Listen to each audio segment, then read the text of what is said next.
Per capita income తలసరి ఆదాయము తగ్గింది అని అన్నారు. తగ్గలేదండి.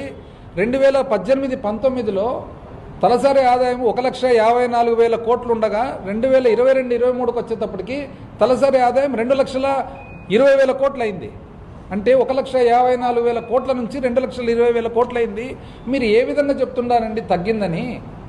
తగ్గలేదు. దయచేసి అట్లా చెప్పొద్దండి. ఎందుకంటే తగ్గింది అంటే మీరు రాజకీయ కారణాల వలన ఒకవేళ తగ్గింది అని చెప్తే మీకు రాజకీయంగా ఉపయోగపడుతుందేమో, కానీ ప్రపంచవ్యాప్తంగా దేశవ్యాప్తంగా పెట్టుబడిదారులు ఆంధ్రాకి ఎవరు వస్తారండి? అంటే ఒక యువకుడు, ఒక విశ్లేషకుడు, ఒక ఉద్యోగం చేసే వ్యక్తి ఇంత క్లియర్గా వాచ్ చేసి చెప్తుంటే మనం ఇంత రెస్పాన్సిబుల్ బాధ్యత గల పోస్ట్లో ఉండబట్టి ఈ విధంగా చెప్పడం, అసలు ఇంతకుముందు నీతి ఆయోగ్ రిపోర్టు దాన్ని బట్టి చూసినట్లయితే చాలా సింపుల్గా అంటే మామూలు ఎవరైనా కానీ లెక్కచారం ఎట్లా చేస్తారండి? 2014 నుంచి 19 వరకు 5 సంవత్సరాల లెక్కలు చూసుకోవాలా, 2019 నుంచి 24 వరకు 5 సంవత్సరాల లెక్కలు చూసుకోవాలి, అంతేనా?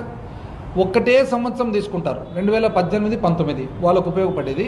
ఒకటే సంవత్సరం తీస్తారు 2022-23. 2 సంవత్సరాలతో పోల్చి తక్కువ ఉంది, ఇది ఎక్కువ ఉంది అంటారు. ఉదాహరణకు నేను చెప్తాను.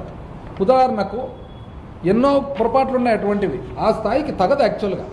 ఉదాహరణకు ఏమంటారంటే క్యాపిటల్ ఎక్స్పెండిచర్, శాశ్వతమైన అభివృద్ధి కార్యక్రమాలకు ఒక సంవత్సరంలో ఒక సోషల్ సర్వీస్ సెక్టర్లో ఒక సంవత్సరంలో తక్కువైంది అని చెప్పి చూపిస్తారనమాట.